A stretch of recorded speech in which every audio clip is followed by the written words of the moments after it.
আমাদের এখানে যে প্রজনন কেন্দ্র আছে বাটাগুড় বাসকা কচ্ছপ, এই কচ্ছপটা হচ্ছে সারা পৃথিবীতে মোট 300 প্রজাতির কচ্ছপ আছে। এই 300 প্রজাতির কচ্ছপের ভিতর 3টে ভাগ আছে, এটা হচ্ছে টর্টয়েস, একটা টার্টেল এবং একটা টেট্রাফিন। টর্টয়েসগুলো থাকে পাহাড়ে পর্বত অর্থাৎ সাইজে ছোটো থাকে, পাতা নিচে টিতে থাকে। টার্টেলগুলো থাকে হচ্ছে আপনার পানি বা অথবা মিষ্টি পানি অথবা ধানের খেতে পুকুর টুকুর এইসব জায়গায়। আর টেরাফিন থাকে সাগর বা নদীতে। সাগর বা নদীতে যেগুলো থাকে সেগুলো শুধু সাঁতার কাটে, এই জন্য ওদের নখ থাকে না, কিন্তু নদীরগুলো সাগর যেগুলো এগুলো নখ থাকে। এর ভিতরে একটা প্রজাতি আছে বাটাগুড় বাসকা, এই বাসকা প্রজাতিটা আবাসস্থল হচ্ছে ভারত, বাংলাদেশ, মায়ানমার। এইসব এলাকায় একসময় এই এলাকার লোকজন এটি খাওয়ার জন্য আস্তে আস্তে আস্তে আস্তে বিলুপ্ত হয়ে গেছে। এখন আর 2000 সাল থেকে আর পাওয়া যাচ্ছিল না। পরবর্তীতে বন বিভাগ, IUCN, জু এইসব বিভিন্ন NGO সংস্থা মিশে আমাদের বিভিন্ন জায়গা থেকে বাংলাদেশের এলাকা থেকে কিছু পাওয়া যায়। পরবর্তীতে আমাদের এখানে 2014 সালে করম জলে প্রজননের কাজ শুরু করে।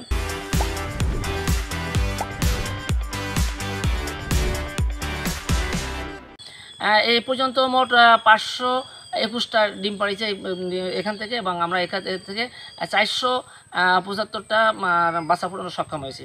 2024-25 অর্থ বছর অর্থাৎ 25 সালে ফেব্রুয়ারি মাসে 3টে কচ্ছপে মোট 82টা ডিম পাড়ে। এর থেকে আমরা 65টা বাচ্চা ফোটাতে সক্ষম হয়েছি।